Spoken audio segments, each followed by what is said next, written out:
Hello. ഇന്നിപ്പോൾ എന്താണെന്നല്ലേ, ഇന്ന് കൃഷിയുമല്ല കഥയുമല്ല, ഇന്ന് എൻ്റെ ഉള്ളിൽ കിടക്കുന്ന ഒരു തോട്ട് നിങ്ങളുമായിട്ട് ഷെയർ ചെയ്യാൻ വേണ്ടി വന്നതാണേ.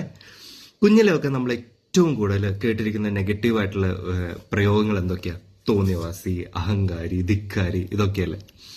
ഇപ്പോൾ ചിലർ നമ്മുടെ വീട്ടിലൊക്കെ വന്നിട്ട് ഇങ്ങനെ പറയും, ഓ എന്താ അവരിങ്ങനെയാണോ മക്കളൊക്കെ വളർത്തി വെച്ചേക്കുന്നത്, ആ കുട്ടി പറഞ്ഞു കേട്ടില്ലേ, എന്തൊരു തോന്നിയവാസി, അവൻ തോന്നിയ പോലെ അവൻ നടക്കുന്നത്, അവരാരും പറയുന്നത് കേൾക്കാതെ, ഈ മോനൊക്കെ കണ്ടില്ല എന്ത് പാവ, നല്ല മോൻ. ഇങ്ങനെയൊക്കെ ഓരോരുത്തർ വന്ന് അഭിപ്രായം പറയുമ്പോൾ നമ്മുടെ ഉള്ളിൽ നമുക്കൊരു പത്മശ്രീ കിട്ടിയ പവറായിരിക്കും ഇല്ലേ. പക്ഷെ നമ്മൾ അറിയുന്നില്ല നമ്മൾ വലിയൊരു ട്രാപ്പിലേക്കാണ് അവർ ഇട്ടിട്ട് പോയേക്കുന്നത്.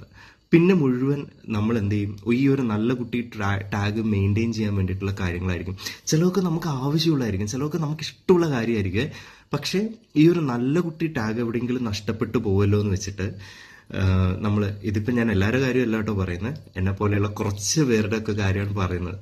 അപ്പോൾ ഈ ഒരു ടാഗ് മെയിൻറ്റെയിൻ ചെയ്യാൻ, അല്ലെങ്കിൽ അതിൻ്റെ ഇൻറ്റൻസിറ്റി കൂട്ടാൻ വേണ്ടിയിട്ടുള്ള കാര്യങ്ങളായിരിക്കും പലതും നമ്മൾ ചെയ്യുന്നുണ്ടാവുക. പിന്നെ പക്ഷേ നമ്മൾ അറിയാതെ നമ്മളൊരു സോഷ്യൽ കണ്ടീഷനിങ്ങിൻ്റെ ഭാഗമായിട്ട് മാറിക്കൊണ്ടിരിക്കുക ഇല്ലേ. എനിക്ക് തോന്നുന്നു വളരെ മുതിർന്നതിന് ശേഷം, ഞാൻ ജോലിയിലൊക്കെ കയറിയതിന് ശേഷവും ചില ടീച്ചേഴ്സൊക്കെ വന്നിട്ട് ആള് കൊള്ളാല്ലേ, ആള് പാവം നല്ലതെന്നൊക്കെ പറയുമ്പോൾ ഉള്ളിലൊരു ഉൾപ്പുളകിതനാവാറൊക്കെ ഉണ്ടായിരുന്നു ഞാൻ. പക്ഷെ പിന്നെ പിന്നെ ഞാനത് മനസ്സിലാക്കി, എവിടെയൊക്കെയോ എൻ്റെതായിട്ടുള്ള ഒരു ഹാപ്പിനെസ് അല്ലെങ്കിൽ എൻ്റെ ലൈഫ് ഞാൻ എവിടെയൊക്കെയോ മിസ് ചെയ്യുന്നുണ്ട് ഈ ഒരു ടാഗ് ലൈൻ കാരണം എന്നുള്ളതൊക്കെ.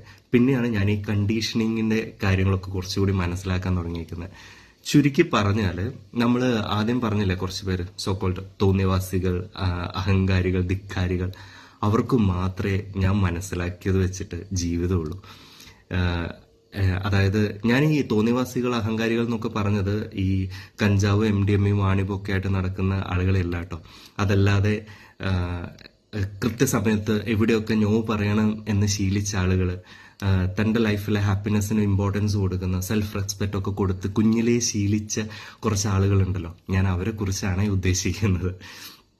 അപ്പോൾ അവരാണ് ശരിക്ക് അവരുടെ ലൈഫ് എന്താന്നുള്ളത് ആസ്വദിക്കുന്നത്. ഞാനൊക്കെ ഇന്നും രാത്രിയൊക്കെ പുറത്തിറങ്ങാൻ നേരത്തെ ഒരു 10 തവണ ആലോചിക്കും. ആരും ചോദ്യം ചോദിക്കാനൊന്നും ഇല്ല ഈ ഒരു പ്രായത്തിലും. പക്ഷേ ആ ഒരു ലൂപ്പിൽ പെട്ടതിൻ്റെ ആ ഒരു ഇതാണോ എന്നൊന്നും അറിയില്ല. അതിൽ നിന്ന് പുറത്തേക്ക് വരാനൊക്കെ ഭയങ്കര ബുദ്ധിമുട്ട് ഇടയ്ക്ക് ഫീൽ ചെയ്യാറുണ്ട്. പക്ഷേ എന്താ പറയുക, എനിക്ക് തോന്നുന്നു ഇപ്പോഴത്തെ പുതിയ ജനറേഷൻ ആ ഒരു പ്രശ്നമില്ല. അവർ കുറച്ചുകൂടിയൊക്കെ ഇതാണ് ലൈഫ്, ഇതൊക്കെ നമ്മൾ അറിയേണ്ടതാണ്, അല്ലെങ്കിൽ നമ്മൾ എക്സ്പീരിയൻസ് ചെയ്യേണ്ട കാര്യങ്ങൾ എക്സ്പീരിയൻസ് ചെയ്യണം എന്നൊക്കെ പറഞ്ഞ് മുന്നോട്ട് പോകുന്ന ഒരുപാട് ആൾക്കാരാണ് പുതിയ ജനറേഷൻ. ഇതിപ്പോൾ കഴിഞ്ഞ ദിവസം ഞാനൊരു സുഹൃത്തുമായിട്ട് ഇങ്ങനെ സംസാരിച്ചു, ഇവിടെ എങ്ങനെയുണ്ട് ലൈഫ് എന്നൊക്കെ പറഞ്ഞപ്പം അവൻ പറഞ്ഞൊരു മറുപടിയാണ്, ഞാൻ പിന്നെ പണ്ടേ ഒരു തോന്നിവാസി ആയതുകൊണ്ട് ഇപ്പം എനിക്ക് ജീവിതം ഉണ്ടെന്ന് പറഞ്ഞു. ആ പറഞ്ഞ സെന്റൻസ് എനിക്ക് ഭയങ്കരമായിട്ട് എൻ്റെ ഉള്ളിലേക്ക് കയറി. പണ്ടേ ഞാൻ ഈ സോഷ്യൽ കണ്ടീഷനിങ്ങിന്റെ ഭാഗമായല്ലോ എന്ന് എൻ്റെ ഉള്ളിൽ ഒരു ക്വസ്റ്റ്യൻ മാർക്കായിട്ട് കിടക്കുന്നതുകൊണ്ട് ഈ ഒരു സെന്റൻസ് കൂടി കേട്ടപ്പോഴേക്ക് അതെൻ്റെ ഉള്ളിലേക്ക് ഭയങ്കരമായിട്ട് കയറി. എനിക്ക് തോന്നുന്നു എന്നെപ്പോലെ നിങ്ങളിൽ കുറച്ച് പേരെങ്കിലും ഈ ഒരു കണ്ടീഷനിങ്ങിന്റെ ഭാഗമായിട്ട് ഇപ്പോഴും ബുദ്ധിമുട്ടുണ്ടാവും ഇല്ലേ. എന്തായാലും അതിൽ നിന്നൊക്കെ പുറത്തു വരാൻ വേണ്ടി ശ്രമിക്കുക. എന്തായാലും നിങ്ങളുടെ അഭിപ്രായങ്ങൾ, ഇതേപോലെ എന്തെങ്കിലും കാര്യങ്ങളൊക്കെ ഉണ്ടെങ്കിൽ എൻ്റെ കമൻറ്റ് ബോക്സ് ഓപ്പൺ ആണ്. അപ്പോൾ ബൈ. സ്നേഹത്തോടെ ശ്രാവൺ.